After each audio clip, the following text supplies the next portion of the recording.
Christian Sanron que veio para nos dar a árvore da vida.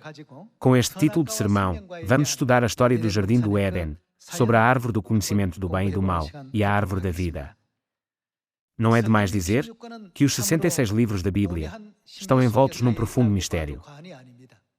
É por isso que está escrito em Apocalipse capítulo 22, que nunca devemos acrescentar ou subtrair nada à Bíblia. No capítulo 5 de Apocalipse, está claramente escrito que, a menos que a raiz de Davi venha, a Bíblia nunca poderá ser aberta.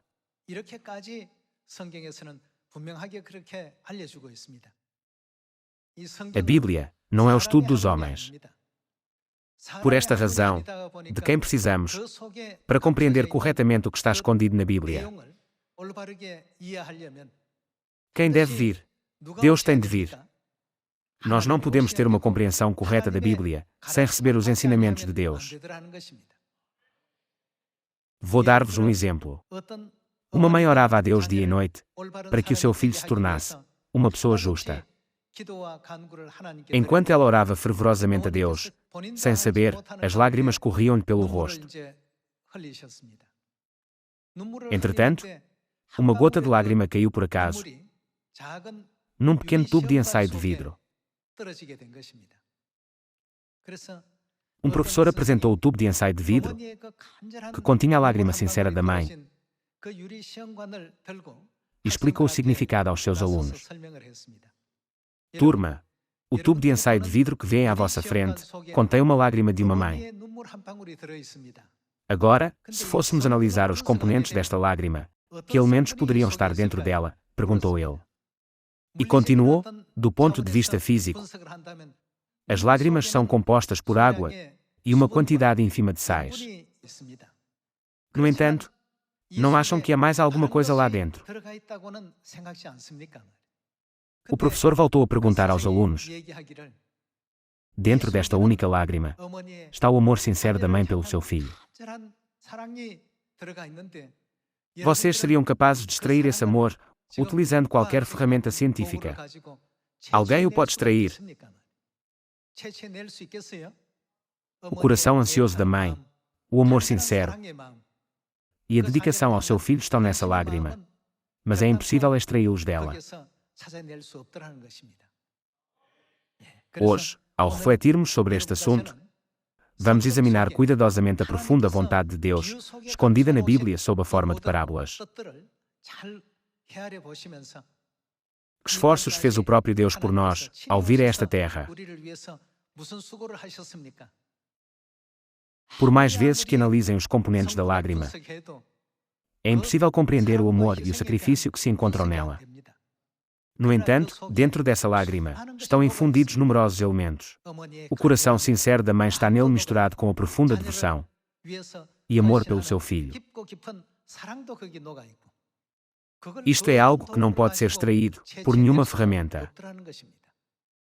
Hoje, temos de compreender a devoção, o sacrifício e o amor do Pai e da Mãe Celestiais, que vieram a esta terra para nos dar a árvore da vida. Devemos pensar, foi assim que eles nos acarinharam e amaram. O Pai e a Mãe Celestiais salvam os seus filhos, cortando a sua carne e derramando o seu sangue. Temos de reconhecer claramente que um amor tão grande está infundido na Bíblia. Hoje, a propósito deste assunto, vejamos as palavras da Bíblia. Vejamos o livro do Gênesis, capítulo 2, versículo 16. Em Gênesis, capítulo 2, versículo 16, está escrito: E o Senhor Deus lhe deu esta ordem: de toda a árvore do jardim comerás livremente, mas da árvore do conhecimento do bem e do mal não comerás, porque, no dia em que dela comeres, certamente morrerás. Deus disse: são livres de comer de qualquer árvore do jardim do Éden, mas não devem comer da árvore do conhecimento do bem e do mal, porque quando dela comerem, certamente morrerão. No entanto, Adão e Eva foram enganados pela serpente e comeram da árvore do conhecimento do bem e do mal. Por isso, não puderam continuar no jardim do Éden e foram expulsos. Não aconteceu uma situação tão lamentável. Passemos ao capítulo 3. Capítulo 3, versículo 1. Mas a serpente, mais sagaz que todos os animais selváticos que o Senhor Deus tinha feito, disse à mulher: é assim que Deus disse: não comereis de toda a árvore do jardim. Respondeu-lhe a mulher: do fruto das árvores do jardim podemos comer, mas do fruto da árvore que está no meio do jardim, disse Deus, dele não comereis, nem tocareis nele, para que não morrais. Então, a serpente disse à mulher: é certo que não morrereis. Porque Deus sabe que, no dia em que dele comerdes, se vos abrirão os olhos, e, como Deus, sereis conhecedores do bem e do mal. Vendo a mulher que a árvore era boa para se comer, agradável aos olhos, e árvore desejável para dar entendimento, tomou-lhe do fruto, e comeu e deu também ao marido, e ele comeu. Abriram-se, então, os olhos de ambos, e, percebendo que estavam nus, coseram folhas de figueira e fizeram cintas para si. Assim, Adão e Eva, que foram enganados por Satanás, comeram da árvore do conhecimento do bem e do mal e tornaram-se seres mortais destinados a morrer. Como está escrito em Romanos capítulo 7, desventurado o homem que sou, quem me livrará do corpo desta morte? Mesmo que se arrependessem e sentissem remorsos pelas suas ações, já tinham violado a lei de Deus, o que os impossibilitou de voltar à sua vida anterior no jardim do Éden. No entanto, a árvore do conhecimento do bem e do mal não era a única árvore do jardim do Éden. A árvore da vida também estava lá. Mesmo que alguém cometesse o pecado de comer da árvore do conhecimento do bem e do mal, contanto que pudesse comer da árvore da vida, ele não poderia restaurar a sua vida anterior.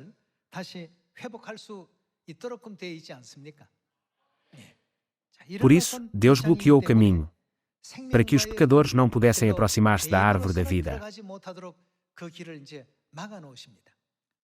Vejamos o capítulo 3, versículo 22. Gênesis, capítulo 3, versículo 22. Então, disse o Senhor Deus: eis que o homem se tornou como um de nós, conhecedor do bem e do mal. Assim, que não estenda a mão, e tome também da árvore da vida, e coma, e viva eternamente. É necessário analisar as características destas duas árvores. Deus criou a árvore do conhecimento do bem e do mal, como uma árvore que leva à morte quem dela comer. E a árvore da vida, Deus criou-a como uma árvore, que conduz os que dela comem à vida eterna. Continuemos com o versículo 23. O Senhor Deus, por isso, o lançou fora do jardim do Éden, a fim de lavrar a terra de que fora tomado. E, expulso o homem, colocou querubins ao oriente do jardim do Éden, e o refulgir de uma espada que se revolvia, para guardar o caminho da árvore da vida. Embora Adão e Eva quisessem aproximar-se da árvore da vida, quem estava lá? O que é que os querubins estavam a fazer? Pela ordem de Deus, eles empunhavam espadas flamejantes que se revolviam e guardavam o caminho para a árvore da vida, para que ninguém pudesse aproximar-se dela. Se a humanidade pudesse comer da árvore da vida, mencionada no jardim do Éden, seria capaz de se libertar do pecado que foi transmitido por Adão e Eva. O pecado original de Adão não está ainda hoje a ser herdado e transmitido a toda a humanidade. Para eliminar o pecado original, toda a humanidade deve comer da árvore da vida. Vocês podem ter várias preocupações e inquietações. Quanto aos estudantes, precisam de estudar e competir com os seus colegas nos exames para ficarem no topo. Quanto aos trabalhadores, preocupam-se: como posso evitar ser despedido do meu emprego, ao mesmo tempo que estão atentos ao seu patrão? Se for o diretor-geral de uma empresa, estará preocupado e pensará: como posso gerir a empresa de forma eficaz, para produzir bons lucros que beneficiem a empresa? Desta forma, é provável que todos os aqui presentes estejam a refletir sobre várias questões. No entanto, apesar de termos sido lançados a esta terra e de termos perdido tudo, há uma coisa que devemos procurar e levar conosco, a árvore da vida. Isto é de extrema importância. Nós nunca devemos perder isto. Quando Deus nos desperta para a questão do pecado original, através da história do Jardim do Éden, temos de encontrar a resposta a esta questão. Esta é a razão da nossa existência nesta terra. Como as pessoas não sabem disto, preocupam-se com pensamentos como é que posso ganhar muito dinheiro hoje? Como é que me posso tornar melhor do que os outros? Estão num estado tão tenso e ansioso. Isto é verdadeiramente lamentável. Como está escrito em Gênesis, uma vez que o início do pecado pode ser atribuído à árvore do conhecimento do bem e do mal, então, a árvore da vida torna-se uma chave preciosa que ajuda a resolver todas as questões do pecado. Por isso, está escrito na Bíblia, isto é o que Deus nos prometeu. O que é isto? É a vida eterna. Qual é a característica da árvore da vida? Ela conduz os que dele comem à vida eterna. Pensem na promessa que Deus nos fez. Não é outra coisa senão dar-nos a vida eterna. Por outras palavras, o que é que Deus nos vai conceder? Pensem na história do Jardim do Éden. Em última análise, a vida eterna não nos pode ser dada sem a árvore da vida. Não é essa a razão pela qual Deus nos prometeu a vida eterna. Quando se trata da nossa fé, pode haver vários tipos de fé, mas sem restaurar a árvore da vida, que é o mais fundamental, mesmo 100 anos de uma vida de fé serão em vão e sem sentido. Isto porque, sem ela, ninguém pode ser libertado do pecado. Então, qual é a realidade da árvore da vida que foi escondida? Vamos descobrir a realidade da árvore da vida. Passemos ao livro de João, capítulo 6. Vejamos o versículo 53.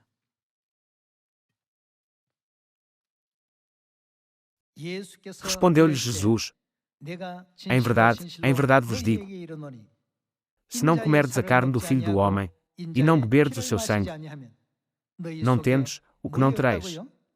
Vida em vós mesmos. Quem comer a minha carne e beber o meu sangue, o que é que ele tem? Tem a vida eterna. Aqui, precisamos de prestar atenção ao termo vida eterna. Não há outra maneira de a humanidade obter a vida eterna, exceto através da árvore da vida no Jardim do Éden. No entanto, há 2000 anos, quando Jesus veio a esta terra, tendo piedade da humanidade, que ensinamento ele pregou? Quem comer a minha carne e beber o meu sangue tem, o que é que ele tem? A vida eterna. E eu o ressuscitarei no último dia. Pois a minha carne é verdadeira comida, e o meu sangue é verdadeira bebida. Quem comer a minha carne e beber o meu sangue, permanece em mim, e eu nele. No Jardim do Éden, Deus disse que quem comer da árvore da vida pode receber a vida eterna.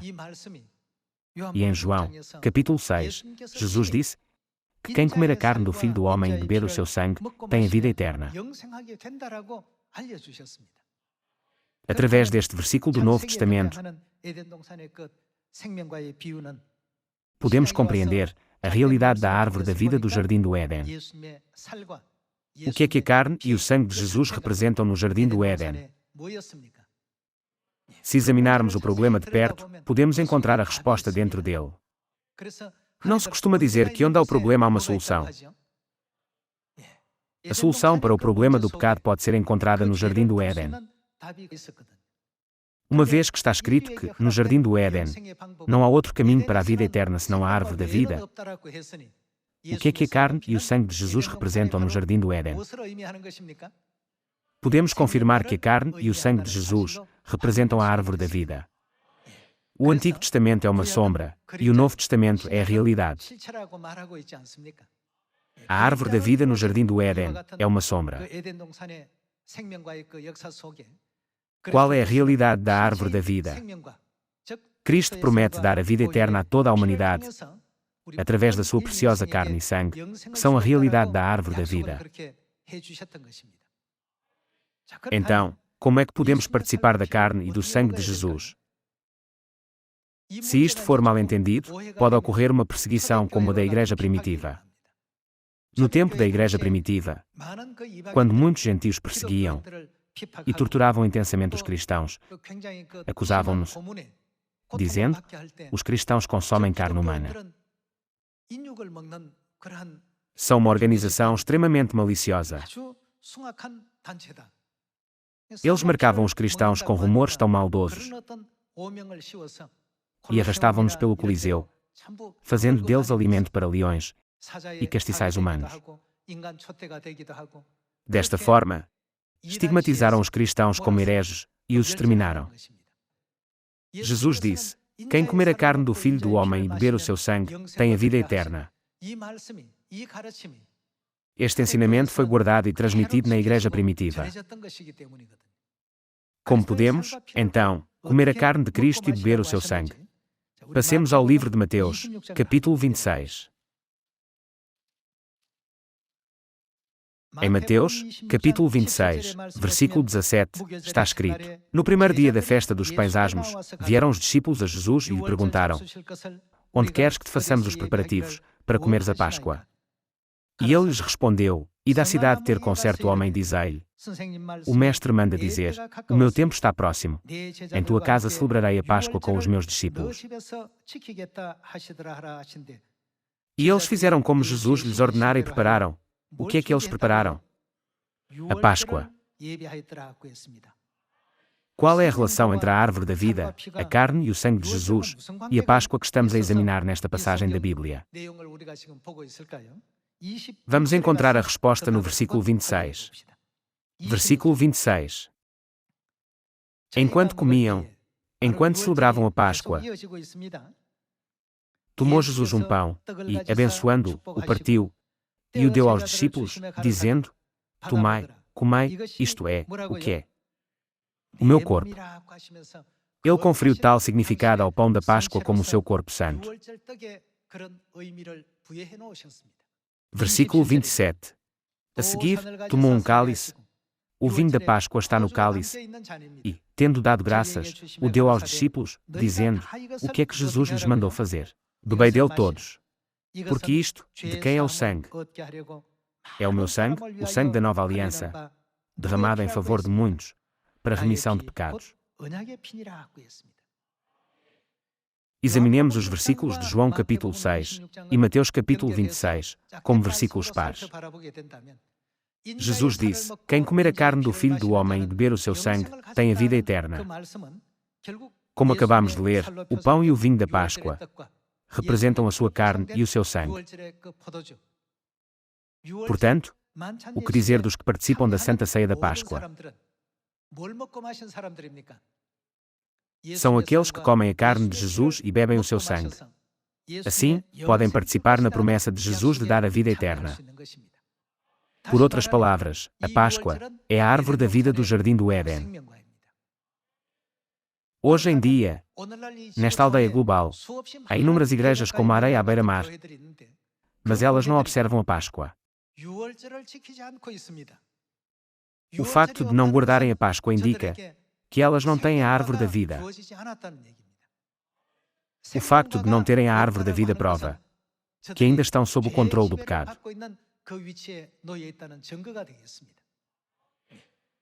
Não é a Páscoa a verdade que nos resgata do poder do pecado e da morte, e também do poder das trevas. A Páscoa não nos abre o caminho da vida e não nos permite obter a vida eterna.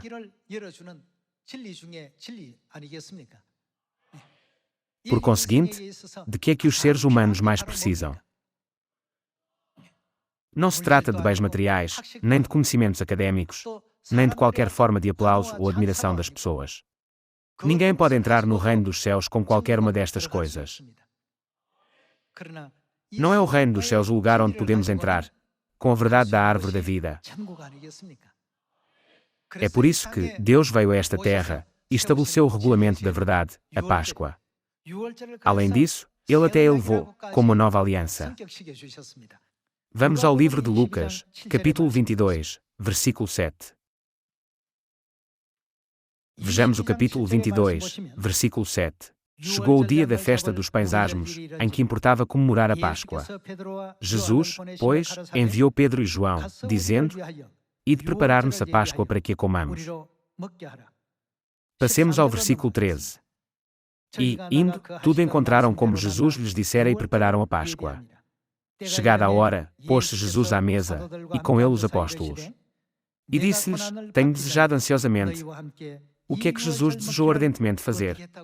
Comer convosco esta Páscoa, antes do meu sofrimento. Compreendem por que razão Jesus desejava ansiosamente comer esta Páscoa com os seus discípulos? É porque sem a Páscoa, não há solução para os pecados da humanidade. A chave mais importante para entrarmos no reino dos céus está nesta verdade da Páscoa. Foi por isso que Jesus disse: Tenho desejado ansiosamente comer esta Páscoa convosco. Só então, o caminho para a árvore da vida, que estava bloqueado, poderá finalmente ser aberto. Vejamos a cena da celebração da Páscoa. É o mesmo que lemos no Evangelho de Mateus. Passemos ao versículo 19. Versículo 19. E, tomando um pão, tendo dado graças, o partiu e lhes deu, dizendo: Isto é o meu corpo oferecido por vós. Jesus disse que o pão da Páscoa é o seu corpo. Fazei isto em memória de mim. Semelhantemente, depois de cear, tomou o cálice. O vinho da Páscoa está no cálice, dizendo: Este é o cálice. O que é este cálice? Da nova aliança no meu sangue, derramado em favor de vós. A Páscoa é a verdade da nova aliança. Através da nova aliança, podemos receber o perdão dos pecados. Através da nova aliança, Cristo desempenha o papel de mediador entre Deus e nós. Ele perdoa todos os nossos pecados e não se lembrará mais deles. Ele concede-nos também a herança celestial, o reino dos céus que tínhamos perdido. Por todas estas razões, Ele trouxe-nos a Páscoa, a verdade da árvore da vida. Então, será que qualquer um pode trazer a Páscoa, a verdade da árvore da vida? Quando examinamos o que está escrito em Gênesis, verificamos que Deus colocou querubins para bloquear o caminho para a árvore da vida, impedindo os pecadores de se aproximarem dela. Ela não pode ser aproximada por qualquer pessoa. Então, quem é que pode abrir este caminho? A resposta torna-se clara quando consideramos cuidadosamente quem ordenou aos querubins que bloqueassem o caminho para a árvore da vida. Quem é que bloqueou o caminho? Foi Deus que o bloqueou. Assim, será que o caminho que foi bloqueado pela ordem de Deus será aberto se um presidente vier e disser: abra o caminho? Quem é o único em todo o universo que pode abrir este caminho? Apenas Deus. É preciso que Deus venha e nos abra o caminho. É por isso que Jesus Cristo, Deus que veio a esta terra em carne e osso, abriu o caminho na sua primeira vinda. Ele incorporou todo o caminho da verdade para a árvore da vida na Páscoa da Nova Aliança. No entanto, aconteceu uma coisa infeliz. Depois de Jesus ter ascendido ao céu, a Igreja celebrou a Páscoa, sem qualquer problema durante cerca de 100 anos, mas por volta de 155 depois de Cristo, surgiram conflitos acerca da Páscoa. Nessa altura, a Igreja estava dividida em dois grupos, a Igreja Oriental e a Igreja Ocidental. Podemos encontrar isto na história da Igreja. Policarpo era o representante da Igreja Oriental. Ele disse: Não queremos celebrar a Páscoa noutro dia, que não seja o 14º dia de Nisan. Foi o que fez Jesus Cristo, e todos os apóstolos também celebraram a Páscoa, no 14º dia de Nisan. É absurdo celebrar a Páscoa num domingo que não seja esta data. Em 155 depois de Cristo, surgiu a primeira controvérsia entre Aniceto, na Igreja Ocidental, e Policarpo, na Igreja Oriental, mas eles não conseguiram chegar a um acordo. Depois, por volta de 197 depois de Cristo, começou a segunda tentativa de abolir a Páscoa. O Papa Vítor declarou: a Páscoa deve agora ser observada ao domingo, e obrigou outros a observá-la ao domingo. Em resposta, Polícrates, na Igreja Oriental, protestou fortemente contra ele. Como oitavo bispo, Nunca vi os antecessores observarem a Páscoa no outro dia, que não o 14º dia de Nisan. Tudo isto está registado na história da Igreja. É algo que eu nunca tinha visto antes. De que absurdo ridículo você está a falar? Não podemos tolerar isso de forma alguma. Houve uma segunda controvérsia por volta de 197 d.C., mas a tentativa foi mais uma vez infrutífera. No entanto, em 325 d.C., a Páscoa, a verdade da árvore da vida, foi abolida. A maior dádiva que Jesus Cristo deu à humanidade foi abolida. Uma vez que a humanidade está destinada a morrer por comer da árvore do conhecimento do bem e do mal, o que ela precisa é da árvore da vida. O que eles precisam não é de dinheiro, nem de qualquer tipo de educação, nem de fama, nem de poder. No entanto, houve esforços e tentativas persistentes para abolir a verdade da árvore da vida, a Páscoa, em 155, 197 e 325. No final, o imperador romano Constantino reuniu todos os bispos, ou seja, pastores em termos modernos, tanto das igrejas orientais como das igrejas ocidentais. Com a sua autoridade de imperador, ele aboliu a Páscoa no Concílio de Niceia, em 325 d.C. A abolição da Páscoa significa a ausência de esperança para a humanidade. Para a humanidade que pecou no céu e foi expulsa para esta terra, o elemento mais essencial é a Páscoa da Nova Aliança, que Jesus concedeu aos homens como um presente. No entanto, eles proibiram as pessoas de aguardar, prenderam os que ainda assim a celebravam, e trataram-nos como pecadores. Durante um longo período de 1600 anos, a não observância da Páscoa persistiu até aos dias de hoje. As pessoas consideravam-no muito natural. No entanto, qual é o objetivo da vinda de Deus a esta terra? Por que é que Ele vem a esta terra? Ele vem para salvar a humanidade. Ele aparecerá uma segunda vez, para trazer a salvação àqueles que o esperam. Quando Ele vier pela segunda vez, não deve vir de mãos vazias.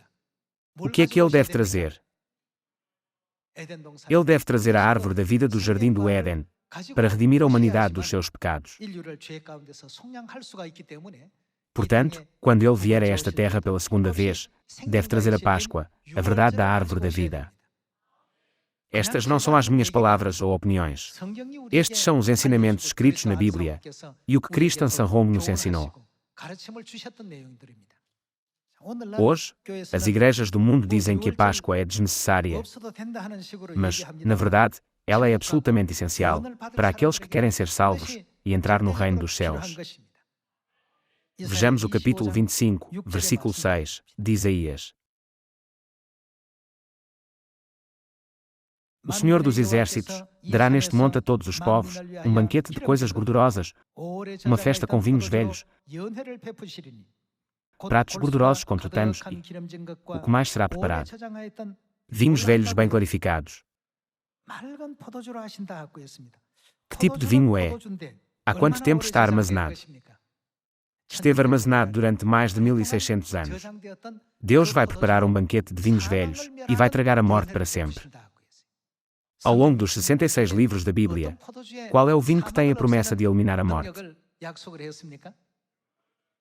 Foi quando Jesus Cristo estabeleceu a nova aliança, dizendo: "Tenho desejado ansiosamente comer esta Páscoa convosco." Por outras palavras, o que é que significa quando Deus disse: "Tragarei a morte para sempre"? Isto significa que Ele nos dará a vida eterna. Na verdade, a Páscoa é uma dádiva imensamente preciosa para a humanidade. Aqueles que querem ir para o reino dos céus têm, sem dúvida, de viver dentro desta verdade. Vejamos mais uma vez o capítulo 25. O Senhor dos Exércitos dará neste monte a todos os povos um banquete de coisas gordurosas, uma festa com vinhos velhos, pratos gordurosos com tutanos e vinhos velhos bem clarificados. Destruirá neste monte a coberta que envolve todos os povos e o véu que está posto sobre todas as nações. Tragará a morte para sempre. Está escrito que Deus tragará a morte com vinho. Trata-se do vinho da Páscoa. Já sabemos muito bem que só o vinho da Páscoa tem essa promessa. E, assim, enxugará o Senhor Deus as lágrimas de todos os rostos e tirará de toda a terra o opróbrio do seu povo. porque o Senhor falou.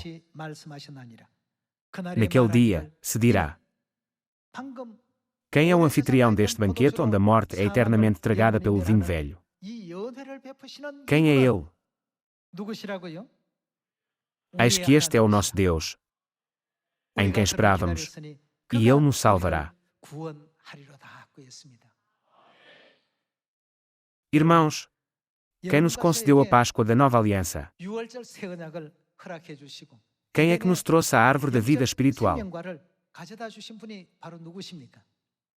Cristo Ansanhong e a Mãe Celestial, a Nova Jerusalém, trouxeram-na para nós, não foi? A Bíblia registra claramente: certamente este é o nosso Deus. Confiamos nele, e Ele salvou-nos. Nós não devemos depender de mais nada para a nossa salvação. A coisa mais importante para a humanidade é a árvore da vida. Só Deus pode trazer a árvore da vida à humanidade. Eu dou graças eternas, glória e louvor a Cristo Ansanhong e à Mãe Celestial, a Nova Jerusalém, por abrirem o caminho da vida eterna e da salvação, através da Páscoa da Nova Aliança, por nos conduzirem à verdade da Páscoa da Nova Aliança, à árvore da vida espiritual. Aquele que vem a esta terra, com a verdade da Páscoa da Nova Aliança, é o Cristo que deve aparecer uma segunda vez para a salvação da humanidade.